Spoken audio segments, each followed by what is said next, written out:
There we go.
Morning. Welcome to Sunday morning class. We're going to continue our study of the life of Christ. I'm thankful for Chad, who spoke last week. It was good to hear somebody other than me and Chuck for a change. So I was glad to hear somebody. I'm sure Chuck was too. So that was good. So thankful for Chad. Chad keeps me straight. I don't talk to him very often, but when I do, it's always good. Here's my sources I got that I use. Basically, the fourfold gospel is pretty much the core to what we're using. That's why J.W. McGarvey. It's old, but it's the core outline that we're using. I also got a chronological study guide of the life of Jesus by Gene Taylor. So we kind of use that there. And Padfield.com. It's all kinds of stuff. Church of Christ in Zion, Illinois. So those are primarily it. I also use Kaufman's commentary, so you'll see that used here and there. But anyways, those are my sources. If anybody wants to dig deeper, there's way more stuff to dig into than they'll ever get through.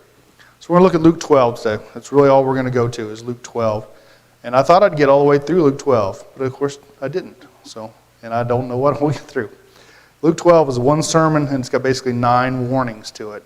So Jesus warns them with about 9 different things is where we're at. I think I get through 5. I think about what I'm going to get through.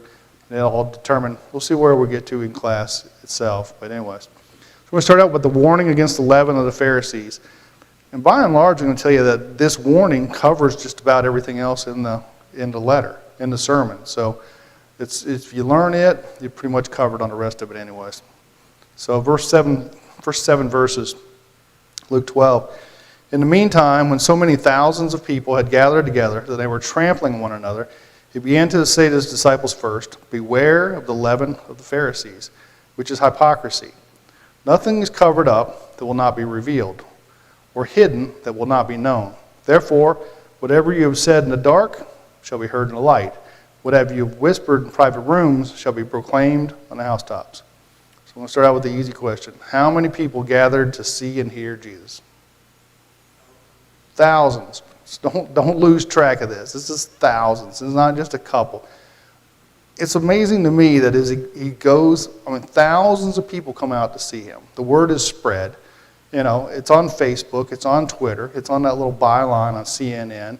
Go hear Jesus. This will make a change. So thousands of people. There's so many people, and they're trampling one another as he begins to speak. So who was he primarily speaking to? Was he speaking to the thousands? Or somebody else? It says beware of the leaven of the Pharisees. So yeah, he's not necessarily talking directly to the Pharisees, but he's going to talk about them. So if those who have ears, let them hear. And there are Pharisees there. Anywhere he goes, they chase him. They harass him. He's talking to his disciples is who he's talking to. But like I said, the Pharisees are they hear, will they believe, will they follow? He's talking to his disciples. So he's got thousands of people, but he's primarily talking to the 70, 120, that kind of a range of numbers. Maybe some of it will go to the 12, but he's talking to his closest followers, not just people that came out for the day. Beware of the leaven of the Pharisees. What is it? What is the leaven of the Pharisees? Chuck? Hypocrisy. That's quite the word, isn't it? Hypocrisy. They're hypocrites. So what are they hypocrite? What is their hypocrisy?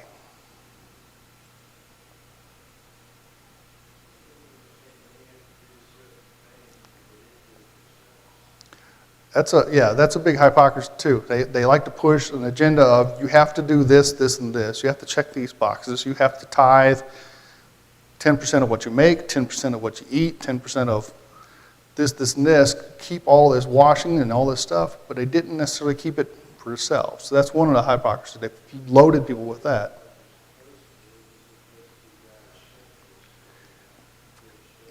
Yeah, these are people that proclaim to be very, very, very close to God. They've studied the law, and they know the law, and they're putting an extra burden on people. Chuck?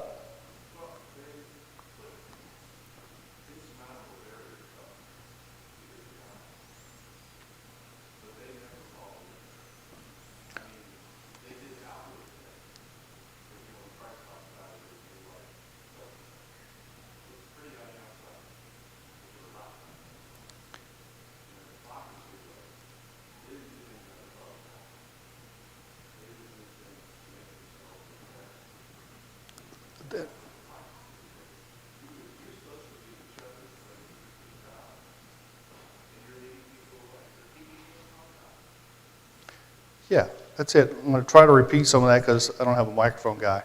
I don't have the sound guy today. So it's, they put insurmountable barriers for people to reach God. Their job as the shepherds should be to bring people closer to God, bring people in, but they're blocking that.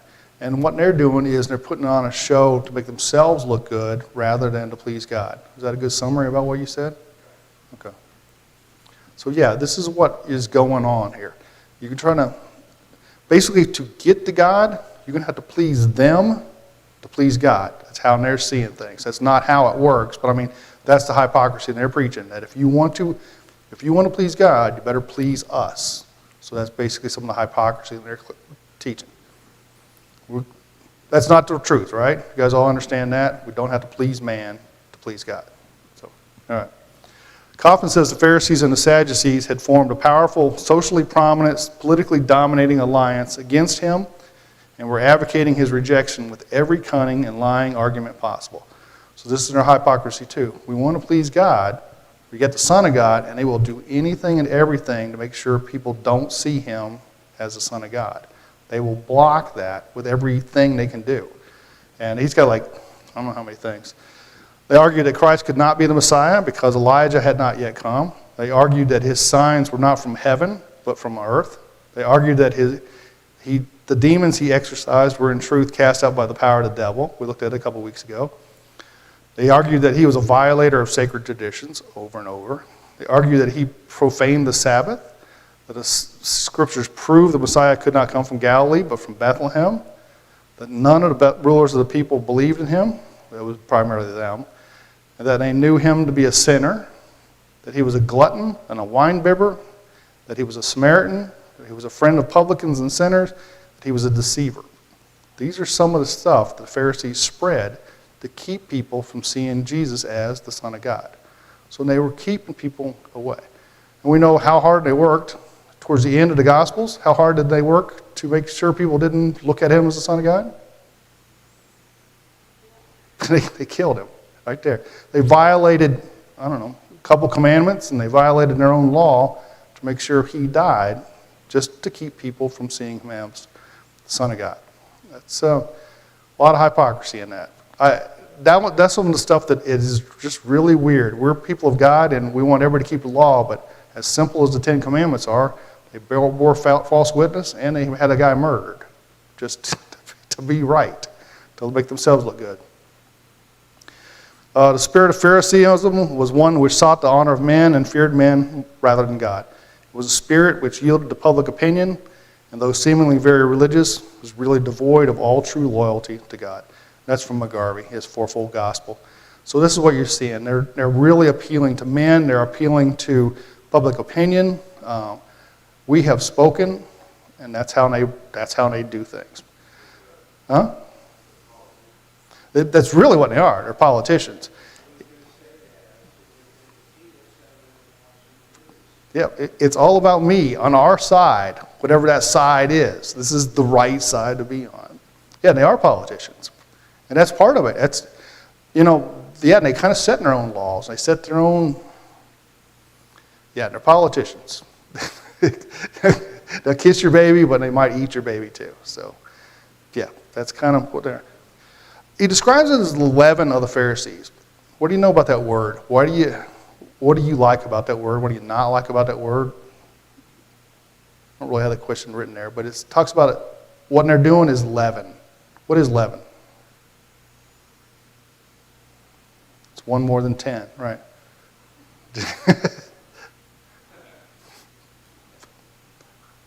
What's leaven? Chuck?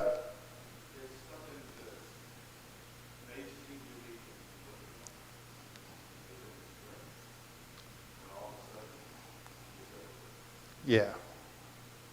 Seems insignificant, but it spreads and it's everywhere in a heartbeat. So with baking, I know that's really where this goes to, is with bread. How much yeast is in a loaf of bread? Not very much. Not very much, typically.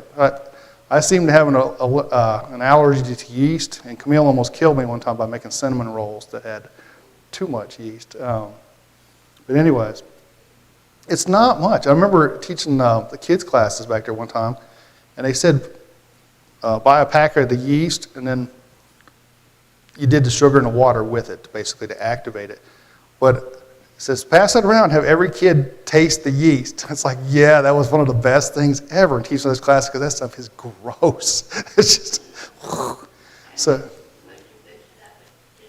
yes, it kind of smells, but anyways, it's mold. That's what it is. Yeah, it's a living mold.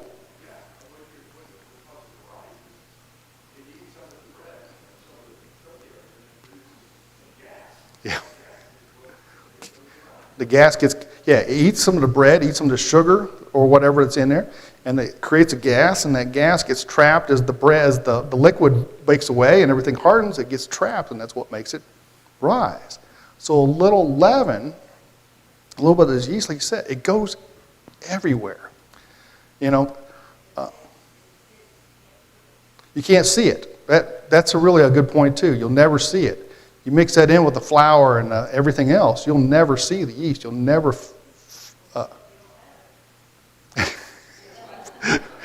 Yeah, it's pita's day.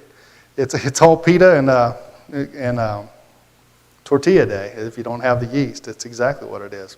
So you got to have it for bread. But this is what they're calling this stuff. The Pharisees, what they're doing, it's not just them. It spreads. Everybody else, they start, because of the public opinion. You don't want to stand against them. You don't want to be the one that says, no.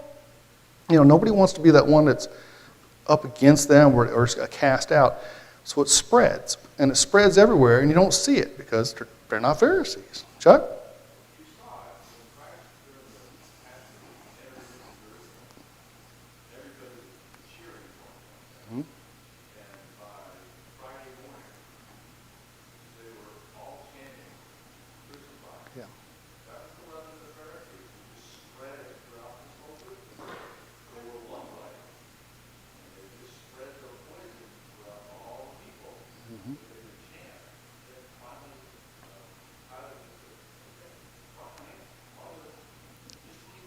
Just to keep peace. Yeah, that's a good point. The leaven you see is on the day that Christ enters Jerusalem, people, they're praising him, they line up to the palm fronds and stuff. They praised him, they cheered him on. By the end of the week, they're yelling, crucify him. All because of the leaven of the Pharisees. This is how it works. In a week's time, they went from praising the Son of God to, no, give us a murderer, hang that guy. This is crazy, but that's how it worked. So, Good enough. Could constant harassment and persecution by people like the Pharisees cause disciples to conceal their faith? Yeah. So, we're starting out with 12. We're starting out with 70, whatever you want to call it. The 12 apostles, the 70. If you shut them down, they don't go anywhere. Susan?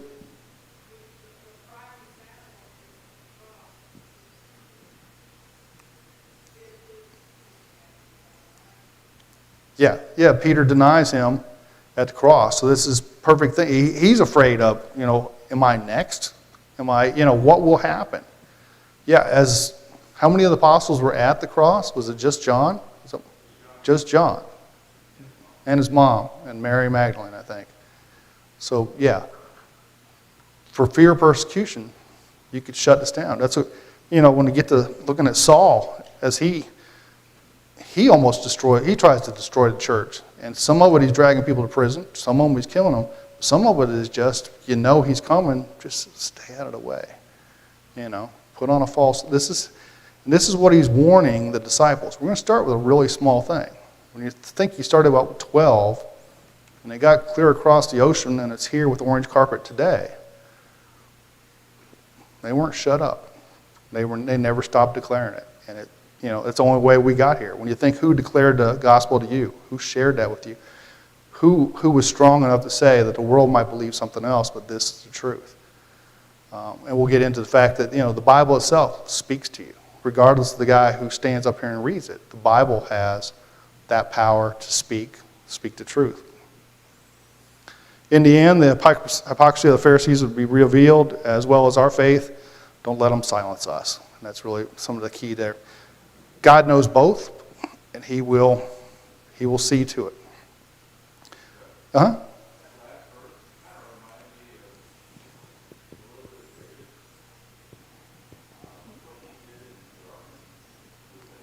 Mm-hmm.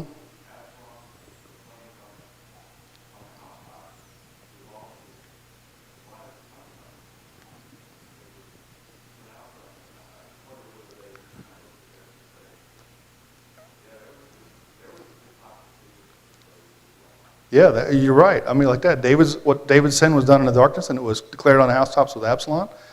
Man, I'll tell you what. If anything will make you believe that the Bible's true, it's that effect of the literature quality of it. Like you said, this happened 800 years earlier, and he says it here. And although you hear this, if you know, and it declares that, and it still ties together. And that literature quality of it always amazes me, of how well things tie together. So, like you said, does it say that? No. But does it say that? Yeah. It's the guy whose heart is right there. The Pharisees, and they're declaring to be sons of David. Oh, yeah. That's a good point. Thank you. Speaking of verse 4, I tell you, my friends, do not fear those who kill the body, and after that have nothing more they can do. But I warn you whom to fear. Fear him, after he has killed, has authority to cast into hell. Yes, I tell you, fear him. The fear of God must dominate the fear of man. If you're afraid of man, fear of God should be what stimulates us. It's still tough. Don't say it's not. If the disgrace of being cast out of the synagogue tempted them to deny Christ, or the honors given them by their fellow men seemed too precious to be sanctified for Christ's sake, they are to remember that the confession or denial of Jesus involved eternal honor or disgrace in the presence of the angelic host. Like I said, the fear of God must dominate the fear of man. With having a live stream, sometimes the fear is you can say something and then they can cut down your live stream.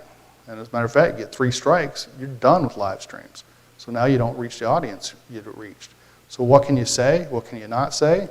You already know what's the world looking at as wrong. What they think is acceptable when it's wrong if you speak out against something. What will it take? And will our voices be silenced? Will our voices be silenced about saying Jesus is the Son of God? Because you'll find a large chunk of the world says that's not true. He's just a guy. Chuck?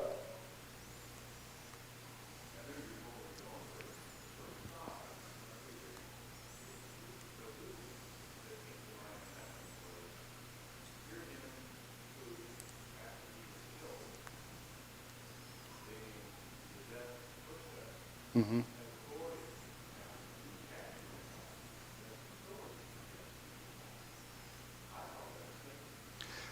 That's a good point. I guess I looked at it as God himself, but yeah, it could be, you're right, Satan has the ability to beckon you in, right? No.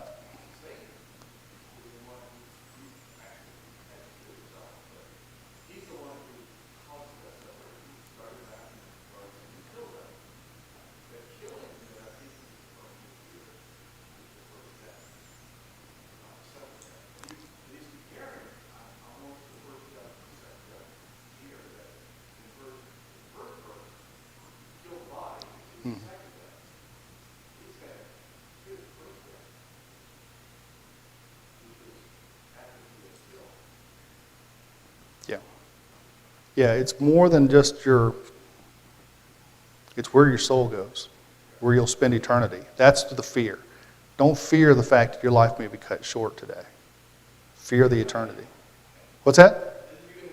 It's what it says. It says that, like you said, that's exactly the truth. It all ends up there. And then again, that's back to sin, right? Sin, the penalty of sin, the wages of sin. It's not the penalty. It's what we've earned is death. It's going to happen to each of us. So unfortunately, some earlier than later. And it's terrible, but that's the truth. Don't fear that death because you can't avoid it. Fear that next death. Fear that eternal damnation. Verse 6, are not 5 sparrows sold for 2 pennies? Not one of them is forgotten before God. Why, even the hairs of your head are all numbered. Fear not, you are of more value than many sparrows. All right, so you go down to the market, go down to Publix, right? Or is it Aldi? Aldi sells stuff cheaper, so let's go to Aldi. You're going to get some sparrows for dinner. It's sparrow night, fried sparrow night at the house. So you're going to buy sparrows. How much for 5 sparrows? 2 pennies. It's not enough to feed me and Chuck, I'll guarantee it. 5 sparrows is not enough. But it's going to cost you 2 pennies. All right? In Matthew 29, Jesus says, are not 2 sparrows sold for a penny? So, if you buy 2 sparrows for 1 penny, how many sparrows do you expect to buy for 2 pennies? You expect to buy 4, right? It's inflation. There's a little sticker next to the sparrows that says, I did this. Yeah. It's not really inflation, believe it or not. It's kind of like the baker's dozen, okay? Anybody ever got the baker's dozen? You went to get 12 donuts and they stuffed in a 13th one free? That's the blessing of the baker. It's the same kind of thing here. The 5th sparrow, buy 2 sparrows, is going to cost you a penny. Today it costs you 2 for 1, 2 for 1.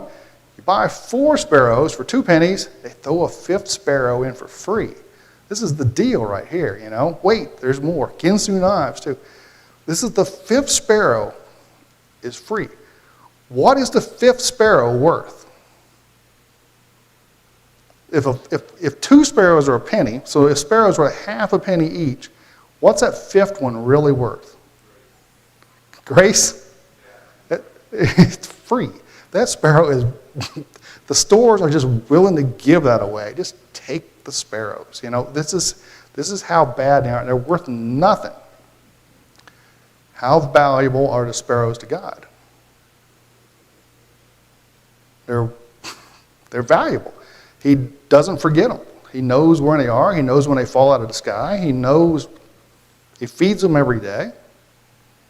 They're valuable to him. Not valuable to man, valuable to God. How valuable are we to God? More than a sparrow, right? So you may yourself be worth more than half a penny to God. So take that into account. So anyhow, I like things like this. I like the parables. I like the stories. I come from a long line of storytellers. This is still a strange story, okay, that you get 5 sparrows for 2 pennies, but you're worth more than even the 5th sparrow, which I threw in free. What's this got to do with the warning about the leaven of the Pharisees? We haven't left that. This is just Jesus' way of telling weird stories.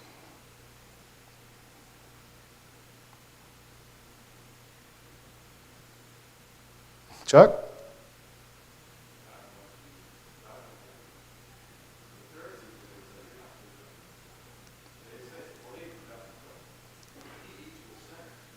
Yeah.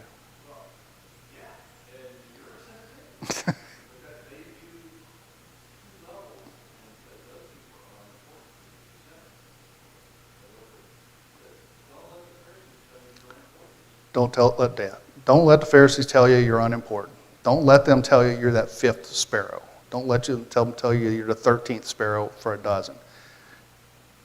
Don't let them tell you that you're worthless. Don't let them, because things that we judge as worthless are still worth more than that. Do not let somebody else devalue you.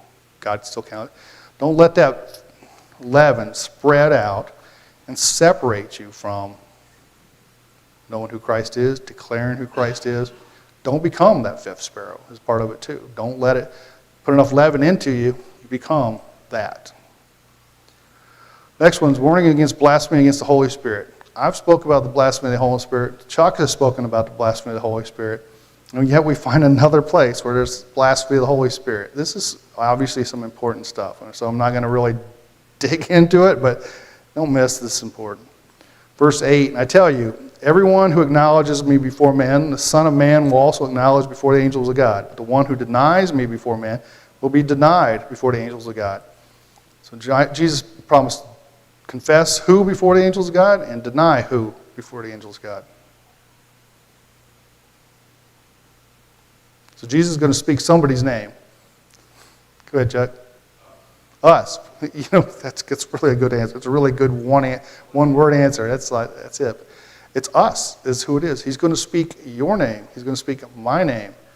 Do you want him to confess your name, that you acknowledged him? Or do you want him to deny it? I don't know that guy. Like, back to the Peter thing. Do you want that? I don't know him. You don't want that on the day of judgment. You don't want that when it sets your destination. You want him confessed, not denied. Chuck? It's still the leaven of the Pharisees. Sure. They deny that he's the Son of God. Don't believe everything you hear.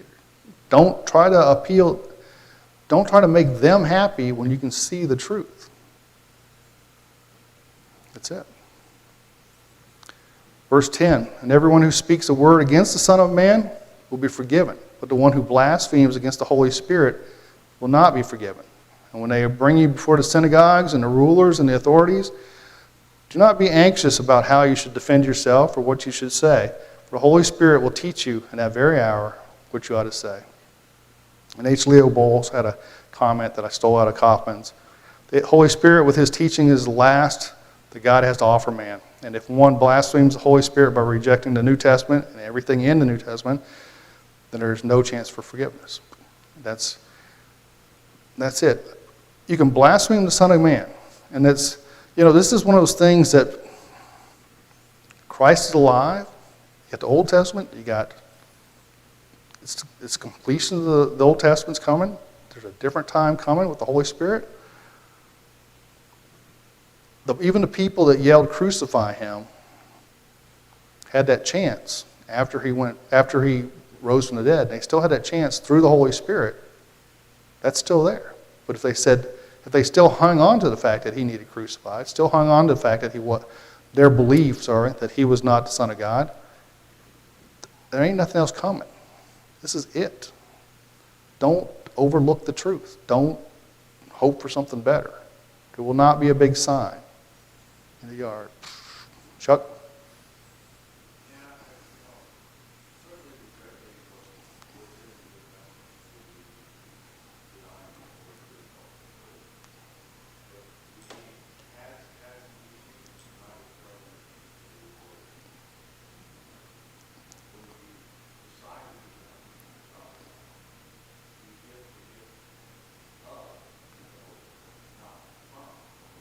Right.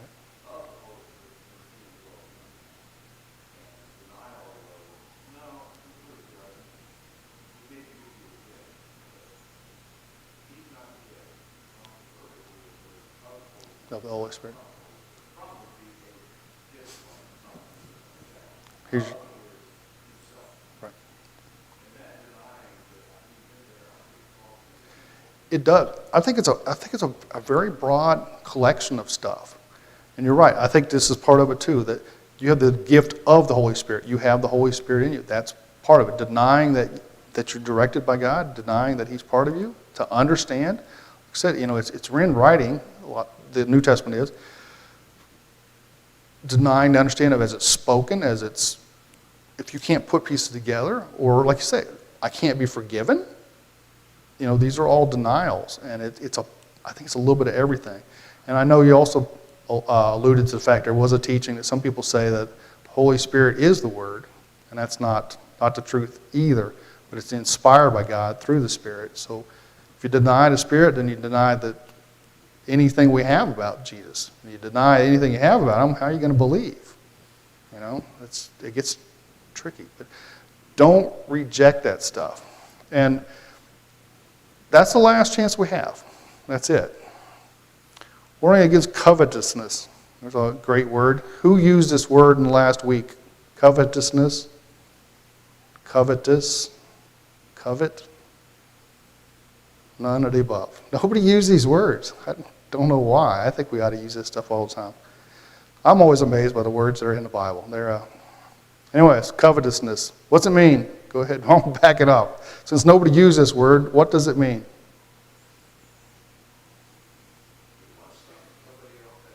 You want something somebody else has. John?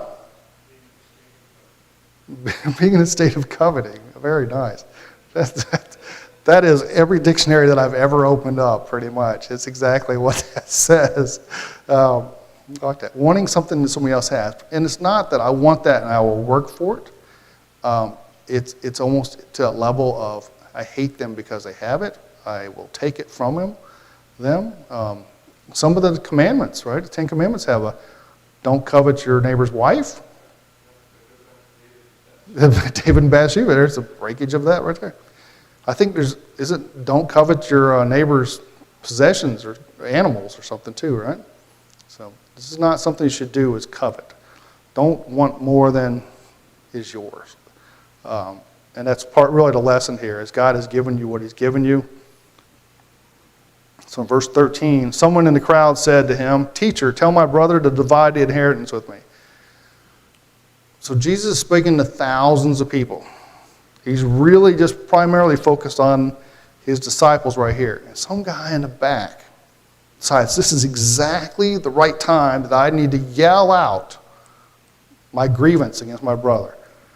"Teacher, stop all that talk and tell my brother to divide the inheritance with me." Does it seem like a really good time to do this?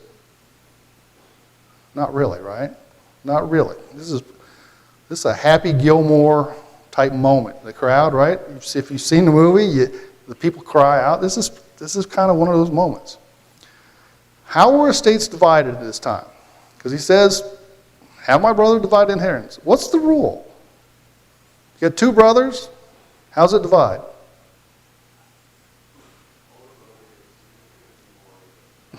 The older brother gets significantly more. My understanding is the older brother gets an extra share. So you would take the inheritance. There's two brothers. You add a share. Now you divide the inheritance by 3. The older brother gets 2/3. The younger brother gets 1/3. That's pretty much how it went. So it's written down. Anybody not understand how to do the math on that? I mean, this guy obviously can't, right? He's got a problem with it. Tell my brother, what's the real beef here?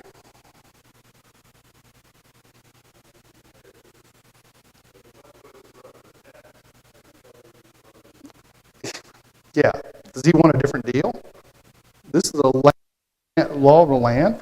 He wants a different deal. I want your extra share. Maybe if we just split it in half. What's he really? He's not happy with what he's supposed to get. Is that really worth standing up in front of thousands of people, declaring that you want more than what you deserve?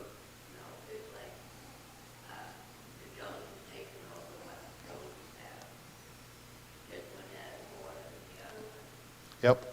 Keeping up with the Joneses, basically. You're right. I want what somebody else has. I want more. Maybe he went to the highest authority he could find. Maybe he will change this. Strike down my brother. In verse 14, he said to him, "Man, who made me a judge or arbitrator over you?"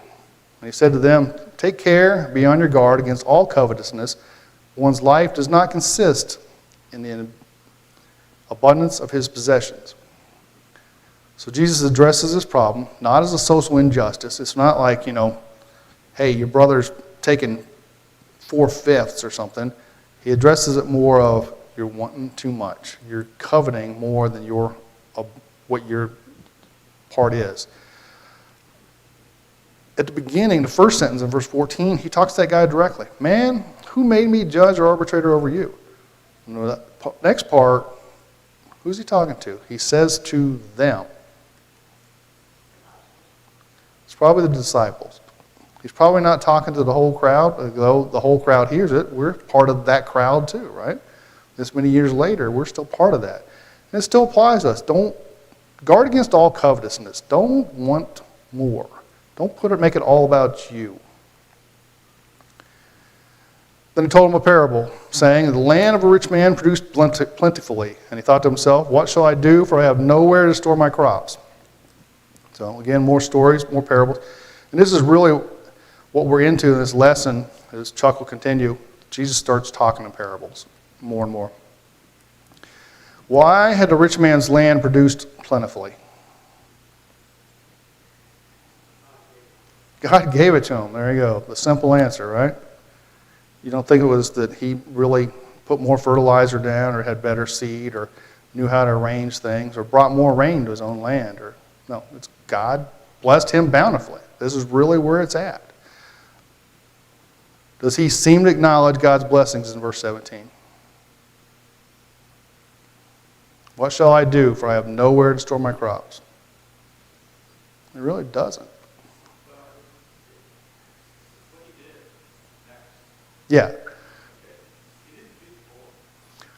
No, he doesn't feed the poor.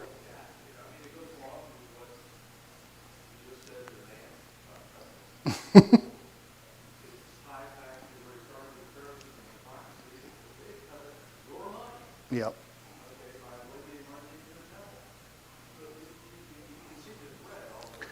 That thread of the leaven of the Pharisees goes through this whole thing.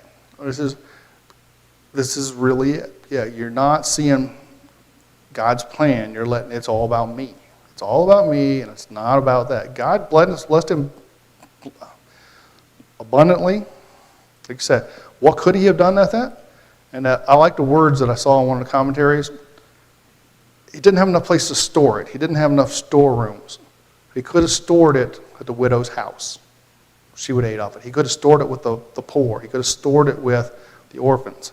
These are places that God would have approved of. I've given you all this. These people are hungry. Feed them in the abundance. I'll make it, if God gave you the abundance, he'll give it to you again next year. The same way. And that's really where it's at. He said, I will do this. I will tear down my barns and build larger ones. There I will store all my grain and my goods. And I will say to my soul, soul, you have ample goods laid up for many years. Relax, eat, drink, and be merry. Still about him, isn't it? The word I is in there 6 times in these couple sentences. It's all about me. That's his thing. He has done so well, he's going to sit back. He's done. He's done farming. He's going to relax. He's going to eat. He's going to drink. He's going to just be merry. He has done that well. There's nothing else for him to do. He doesn't recognize that the grain belongs to God because God gave it to him. He doesn't realize even that his own soul, as he says, as he talks to his soul, you have ample goods laid up. He doesn't even realize that really belongs to God too. He's just a steward of them.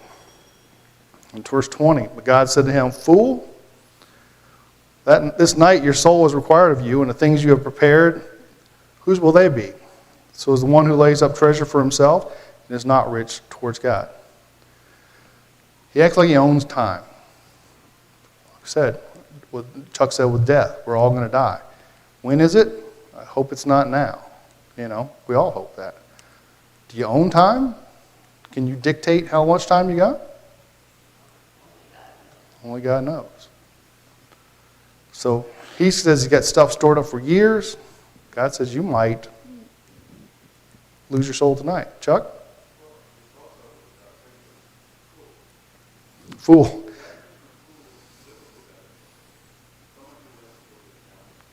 Yeah, someone who doesn't believe. Yeah, he only believes in himself. He doesn't believe in God at all. If you don't believe in God, if it's all about you, you don't believe in the Son of God, then you deny there's any possibility of salvation. If his soul is demanded at night, how would God find it? Not in good shape. What happens to his grain that he stored up? You know the answer, right? Anything that somebody wants to happen to it, really. I mean, somebody's going to come in and take it. Rain, rats, whatever. It ain't going to do him any good. I think I'll stop right there. Yeah? I don't care. Nah. We'll stop right there. We'll stop right there. That's a good one, rather than trying to beat the bell. The bell may... I don't want to be anxious about the bell. I don't want it to toll on me before the time that I had thought I owned. No. But this is, today's lesson really is about the leaven of the Pharisees as they look to dictate how people get to God. You're going to please the Pharisees to get to heaven. It ain't about, and they'll work harder and hardest to keep anybody from following Christ because it doesn't elevate them. As you get closer to the death of Christ, you see that it's all about their position, their wealth, their power. And that's really the key to it. And and it spreads. And to feed people like that will kill everything. So, have we got any questions? The famous question of questions. All right. I guess I'm teaching again Wednesday night too. So it will not be about anxieties. And so hopefully. You never can tell. We'll see. So thanks for joining me this morning. And Mike Shoemate's going to speak this morning. So pass it along. Thank you.